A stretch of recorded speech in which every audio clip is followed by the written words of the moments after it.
Bonjour à tous, donc petit retour en face cam à l'ancienne, hein, ça fait toujours plaisir, pour vous parler du dernier opus de Rambo avec ce bon vieux Sylvester Stallone. Évidemment, vidéo avec spoiler, donc faites attention si vous n'avez pas vu le film. Du coup, il s'agit bel et bien du dernier Rambo de la saga, Stallone l'a confirmé sur son compte Instagram, et je vous avoue que j'ai beaucoup de réserves sur ce film. Alors j'ai pas trouvé ça mauvais bien sûr, mais étant un très grand fan de Stallone, mes attentes étaient peut-être un peu démesurées. Surtout que c'était un très gros risque de rempiler avec un Rambo, puisque le dernier en date clôturait parfaitement la saga. Le quatrième opus de 2008 était un film incroyable, un véritable ovni pour l'époque, et oui, il constituait une fin parfaite. Ici, j'ai l'impression que Stallone renoue avec ses vieux démons puisque le film tient seul sur ses épaules. Et ça rappelle tous ces films des années 80 où justement Stallone était le seul maître à bord. Sauf que là, c'est un peu plus compliqué parce qu'en dehors de Stallone, il n'y a pas grand chose qui va. La réalisation est quelconque, quasiment inexistante, pareil pour la photographie, les thèmes musicaux ne sont clairement pas assez exploités et les CGI sont immondes. Bref, j'aurais aimé que pour cet opus, Stallone s'installe aussi derrière la caméra. Lui qui avait su sublimer à merveille son personnage dans Rambo 4. Le scénario est aussi très maladroit, même si la première partie a certaines qualités.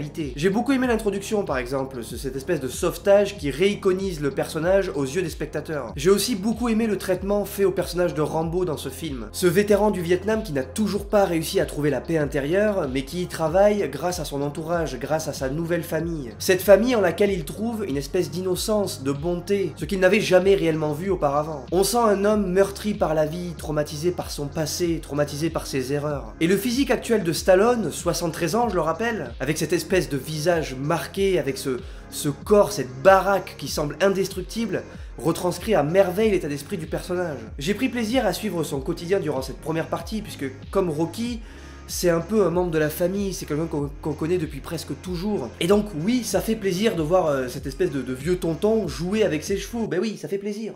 Et ça fait surtout plaisir de voir ce personnage qui a tant souffert à travers ses films, mais trouver un semblant de paix grâce à cette famille. Donc ouais, l'introduction et ces quelques minutes qui vont suivre sont une réussite.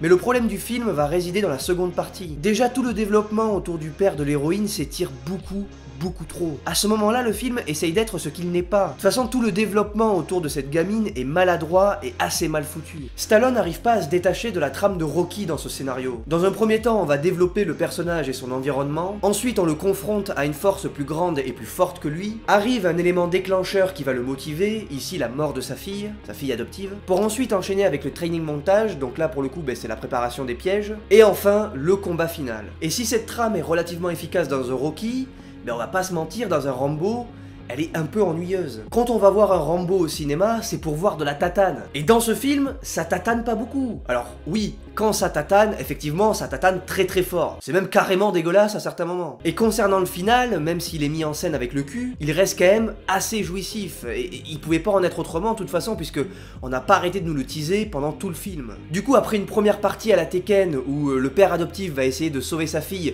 d'un avenir pas très glorieux, hein, on va pas se mentir. D'ailleurs, parenthèse sur le Mexique, parce que le traitement qui est fait au Mexique dans ce film est assez limite. Voilà, je veux dire, tous les Mexicains sont des pourris, même les flics, la petite ville du Mexique poussiéreuse, avec que des favelas partout, bon, c'était un peu limite, mais bon, passons, hein, on va pas polémiquer, passons. Donc après cette première partie à la Tekken, le final nous propose un mélange de Saw et de Maman j'ai raté l'avion. Et c'est un mélange qui passe plutôt bien, bizarrement. Et c'est un choix plutôt logique, parce que forcément, le vieux briscard Rambo à 73 ans, il va pas réussir à défoncer toute une armée, tu vois. Et c'est un beau clin d'œil à la saga, puisque ça renvoie à First Blood, le premier opus de la saga, où là aussi Rambo mettait en place des pièges dans la forêt pour réussir à s'en sortir. Et puis cette toute fin où Rambo arrache le cœur littéralement de l'antagoniste, tu le vois venir, mais en même temps tu te dis putain les cons ils ont osé quand même. Et tu peux pas trouver ça ridicule parce que tu connais le perso et tu sais que c'est un grand malade. Et tu sais qu'il est capable de faire ça. Puis bon, la saga Rambo n'est pas une saga connue pour sa subtilité. Cette partie précise à la fin, c'est exactement ce qu'on peut attendre d'un final de ce genre de saga. Parce que vous vous doutez bien que pour un bourrin comme Stallone, terminer la saga Rambo par Rambo qui rentre chez lui en Arizona et qui a trouvé la paix intérieure, c'est pas possible. Ce plan final n'est pas possible pour un mec comme Stallone. Non, Stallone il veut une dernière image de son personnage en train d'arracher un cœur à main nue. Voilà, ça c'est Rambo. Putain de merde. Ça c'est de la testostérone, bordel.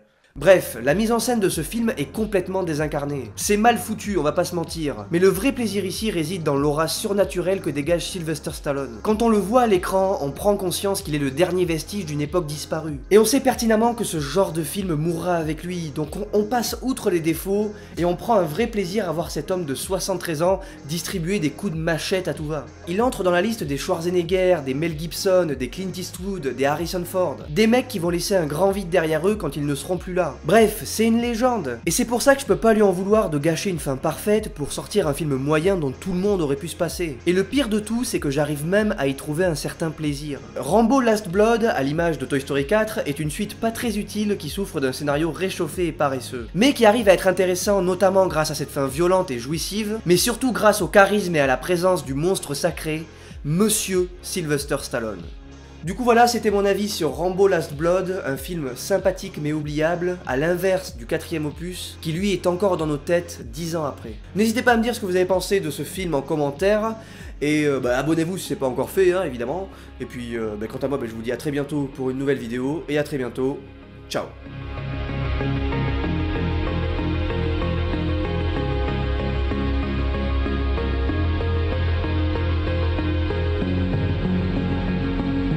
Putain, je vais t'arracher le cœur, mon gars. Littéralement. Oh putain.